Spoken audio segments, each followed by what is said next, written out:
Welcome to our preview conference for FY 2024 infrastructure projects. Welcome to our preview conference for numbers 24HM FY 2024 infrastructure projects. Welcome to our preview conference for numbers 24HM FY 2024 infrastructure projects. Welcome to our preview conference for numbers 24HM FY 2024 infrastructure projects. Welcome to our conference for numbers 24HM FY 2024 infrastructure projects. Welcome to our conference for numbers 24HM FY 2024 infrastructure projects. Welcome to our conference for numbers 24HM FY 2024 infrastructure projects. For the back chairperson,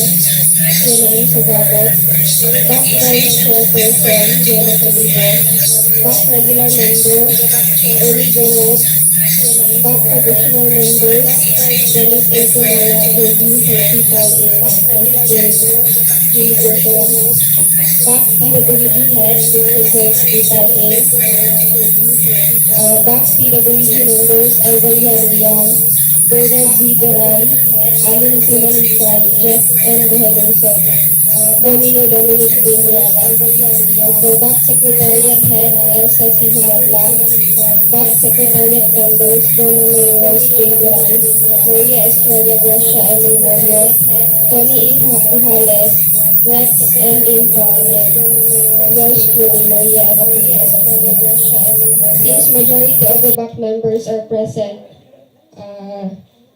Madam Chairman, the back is in quorum. Thank you, Engineer Bation. Since we are in quorum, we will proceed with our private conference. So our agenda for today is, number one, is the presentation explanation by the back for the following. Basic contract data, including contract description, ABC, and duration, to be discussed by Engineer Doname Rose J. Duran. Letter B, requirements of bidding documents, including instruction to bidders, general conditions of contract, special conditions of contract, specifications, drawings, bill of quantities, and form, to be discussed by Engineer Con E. Ojales. Letter C, documents to be submitted by the bidders, to be discussed by Engineer Maria Estrella Gracia M. Remolio. And for the checklist and technical and financial proposal, to be discussed by Engineer Dominic Binyala. Letter D, criteria and procedures for the following. For eligibility check, to be discussed by Engineer Francis Dale G. Ligoto. For preliminary examination of bids, to be discussed by Engineer Alan P. Malikay. For detailed evaluation of bids, to be discussed by Engineer Jeff Duay Lungsod. For the post-qualification of the lowest calculated bids, to be discussed by Engineer A. Tumala. And for awards is to be discussed by Engineer Bernard Z. Duran. And number two, agenda is the summary of proceedings, including supplemental bid bulletins to be issued, to be discussed by Engineer Rex Impal. So to start with, may I call in Engineer Doname Rose J. Duran.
o'clock a.m. That's all.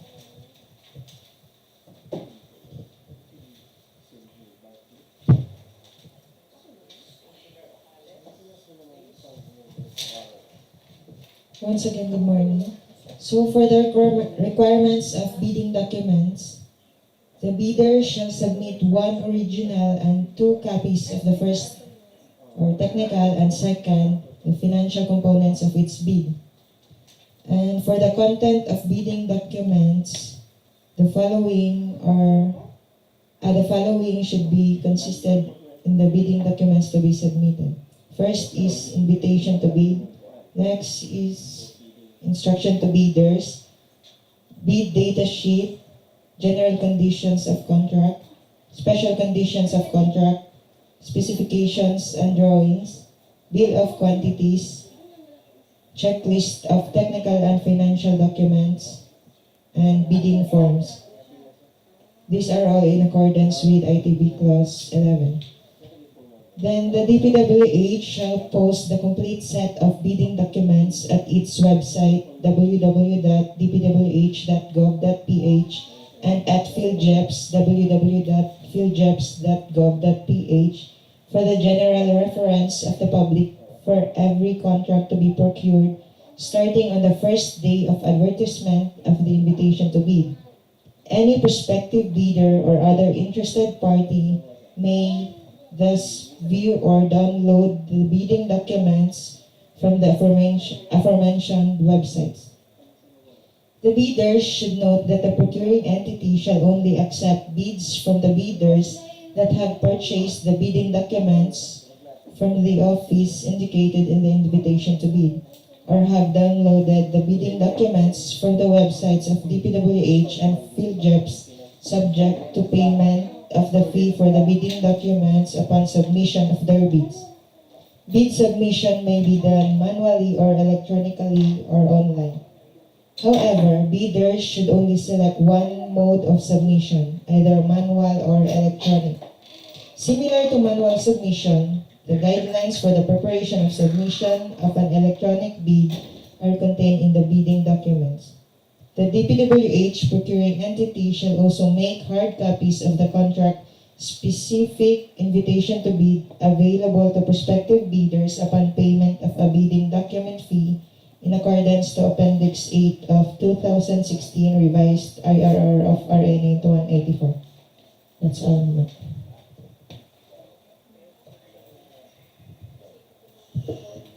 Good morning once again.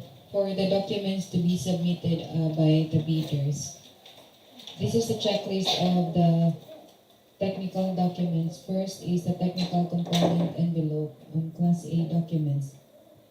For the legal documents, letter A, valid PhilJeps registration certificate, platinum membership, all pages, or B, registration certificate from Securities and Exchange Commission, Department of Trade and Industry for sole proprietorship, or Cooperative Development Authority for cooperatives or its equivalent document.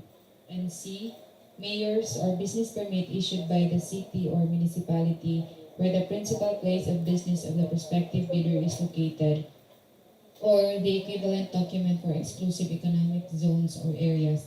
And D, tax clearance per EU number 398 series of 2005 as finally reviewed and approved by the Bureau of Internal Revenue. For the technical documents, letter E, statement of the prospective bidder of all its ongoing government and private contracts, including contracts awarded but not yet started, if any, whether similar or not similar in nature and complexity to the contract to be bid. And F, statement of the bidder's single largest completed contract or SLCC, similar to the contract to be bid, except under conditions provided under the rules.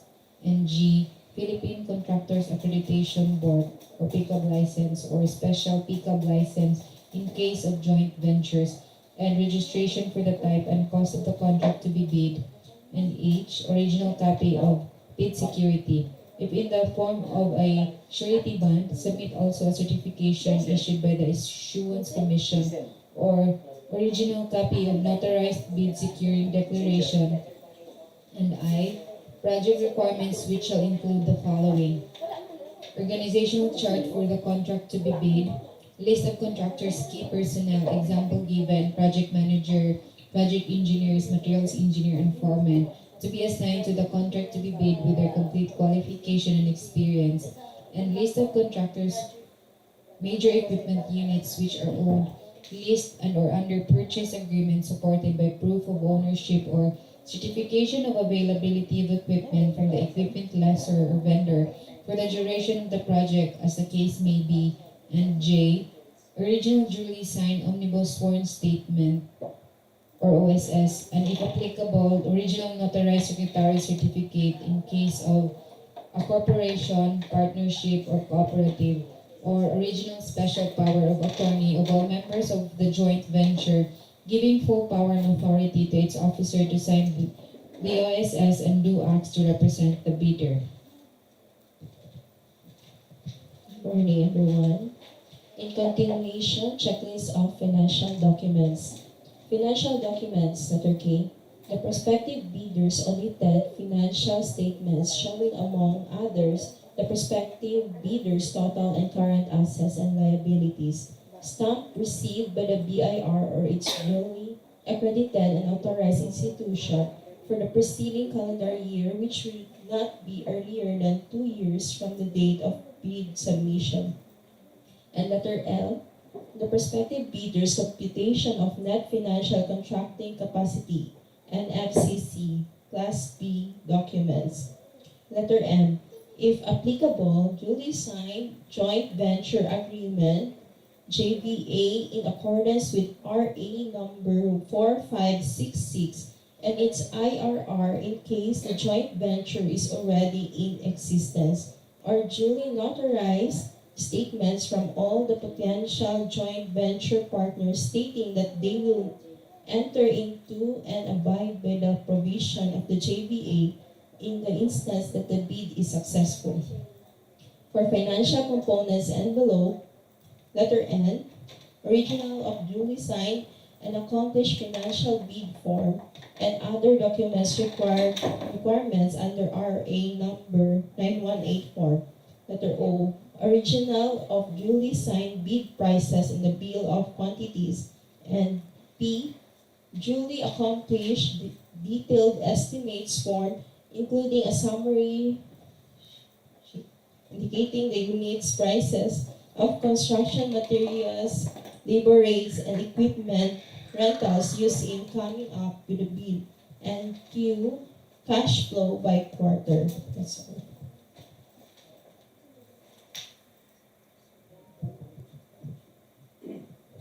Hello, morning. Next is criteria and procedures for eligibility check. As per section 30.1 of the revised IRR of RA 9184 states that the bank shall open the first envelopes, technical envelopes, in public to determine each bidder's compliance with the documents required to be submitted for eligibility and for the technical requirements as prescribed in the said IRR. After opening the first envelope, the bank shall simultaneously conduct the electronic eligibility check and preliminary examination of the technical components of the bids. Electronic eligibility check shall be done by using the data and program in the DPWH Civil Works application or CWA. Only the participating contractor who submits the original receipt for payment of the bidding documents for the contract issued by any DPWH field office will be considered by the procuring entity to be undertaken with the electronic eligibility evaluation, clause number 26.1 of the instruction to bidders.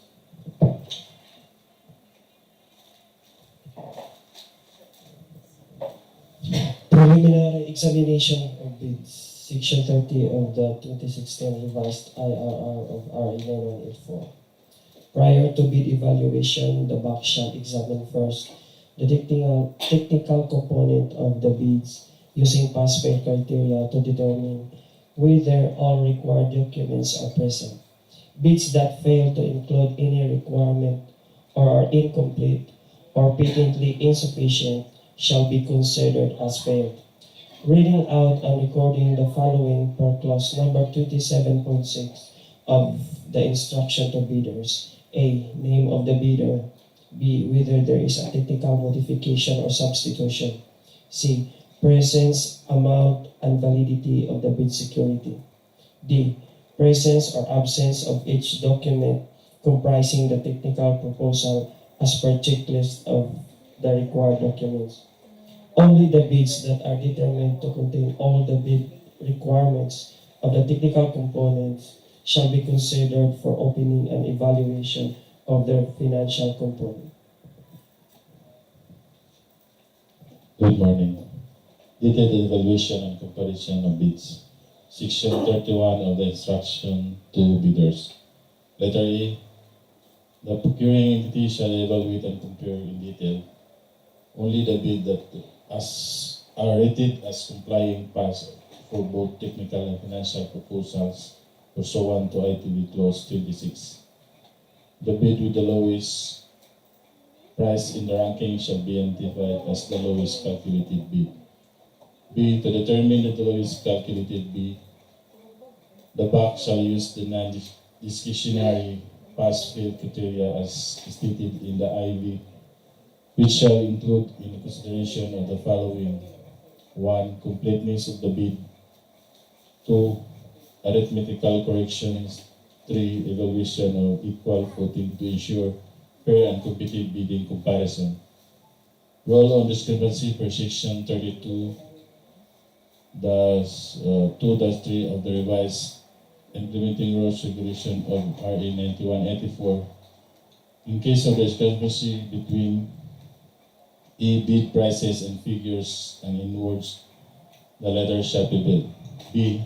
Total price per item and unit price for the item as extended or multiplied by the quantity of that item, the latter shall prevail.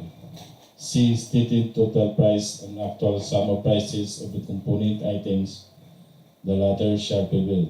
D. Unit cost in the detailed estimate and unit cost in the BOQ, the latter shall prevail. The corrected per item cost for all items shall be basis for the corrected grand total cost. The total calculated bid prices are obtained after making the detailed evaluation and correction according to the above mentioned criteria. So, the criteria and procedure for the post-qualification of the lowest calculated bid or the LCB. Section 33.d of the instruction to bidder states that if the BAC determines that the bidder with the LCB passes all the criteria for post-qualification, it shall declare the said bid as the lowest calculated responsive bid or LCRB and recommend to the HOPE the award of the contract to the said bidder at its submitted price or its calculated bid price, whichever is lower. Per Department Order 127, Series of 2018, dated August 16, 2018. Pursuant to Item 34.3.b.2 of the 2016 Revised Implementing Rules and Regulation of Republic Act Number 9184, and to ensure that all DPWH projects are completed without delay, all bids and awards committees, central, regional, or district, are hereby directed to strictly apply, among others, during the conduct of post-qualification award of contract, the following guidelines. During post-qualification, the BAC shall determine the bidder's compliance through A. Verification and validation of the bidder's stated competence and experience. B. Verification of competence and experience of the bidder's key personnel to be assigned to the contract as against the requirements under the bid data sheet. C. Verification of availability and commitment and or inspection and testing for the required capacities and operating conditions of major equipment units. D. Checking the performance of the bidder in its ongoing government and private contracts. The BAC determines any of these deficiencies to be due to the contractor's fault or negligence. The agency shall disqualify the contractor from the award for the procurement of infrastructure projects. The results of the contractor's performance evaluation system or the CPS should also be considered by the concerned back in determining the responsiveness of the contractor's bid before any award of contract. Good morning. For the award to the bidder with lowest calculated responsive bid, per Section 37 of the revised IIR of RA 9184, the BAC shall recommend the award of contract to the bidder with LCRB, HRRB, or SCRB after the completion of post-qualification process within the period not exceeding 15 calendar days from the recommendation to award the contract. The host shall approve or disapprove the said recommendation. Prior to issuance of notice of award to the contractor, the BAC shall check whether the contract is still within the bid validity period and all the legal, technical, and financial requirements shall still be valid. Within 10 days from receipt by the winning bidder of the notice of award, the documentary requirements should be complied before the contract may be awarded. In the event of disapproval, which shall be based only on valid, reasonable, and justifiable grounds as provided for under Section 41 of this IIR, the host shall notify the BAC and the bidder in writing of such decision and grounds for it. When applicable, the BAC shall conduct a post-qualification of the bidder with the next lowest calculated bid or highest rated bid as provided in Section 34.6 of this IRR.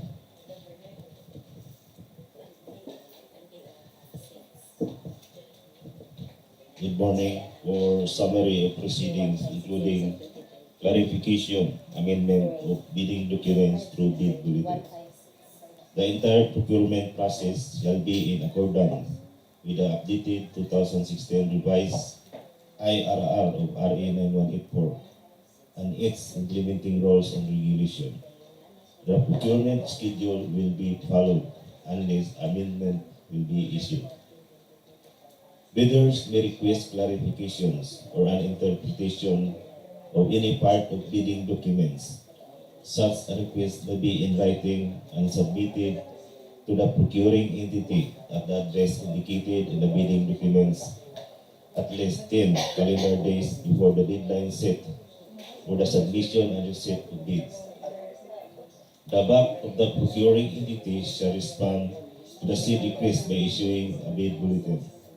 The BAC, upon its initiative, may also issue supplemental bid bulletins to amend or clarify any provision of the bidding documents not later than 7 calendar days before the deadline for the receipt of bids. Any supplemental bid bulletin issued by the Bids and Awards Committee shall be posted on the website of DPWH and the Philippine Government Electronic Procurement System, PLGEPS. It shall be the responsibility of the bidders who secured the bidding documents to require and secure supplemental bid bulletins that may be issued by the BAC. However, bidders who have submitted bids before the issuance of the supplemental bid bulletin must be informed and allowed to modify or withdraw their bids in accordance with instruction to bidder clause 24. That's all, Madam Chair.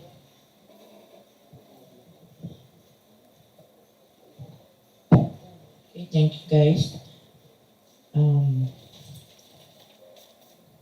Do you have any question from the bidders?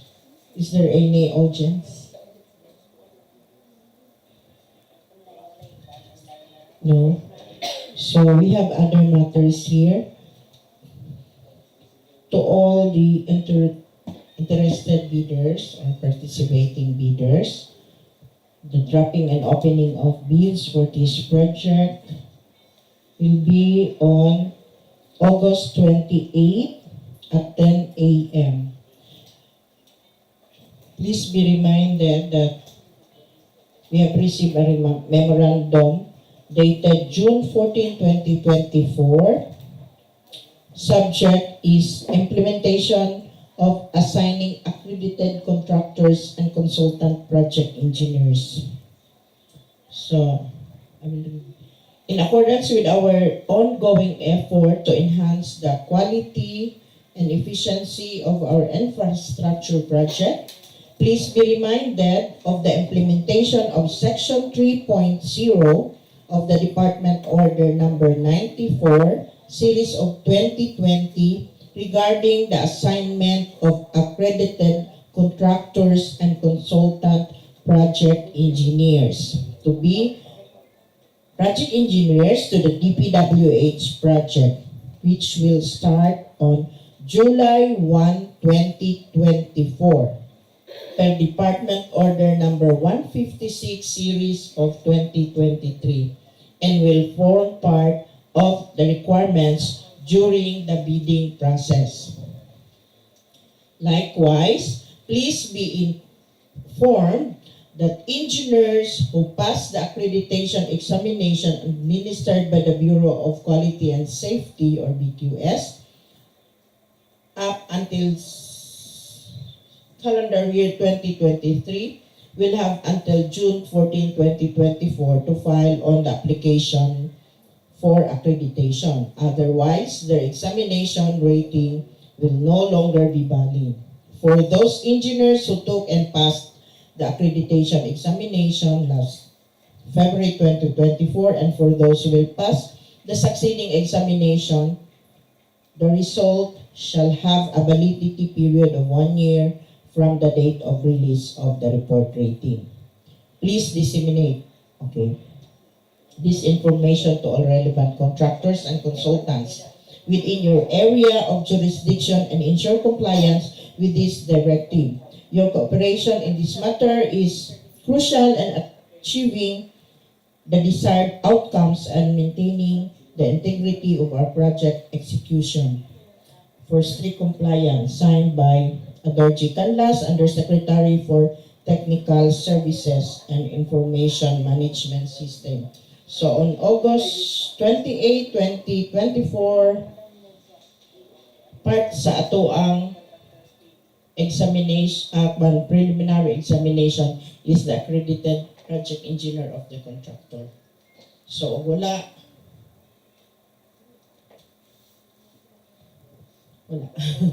Okay, is there any question? Okay, since none, our pre-bid conference for today will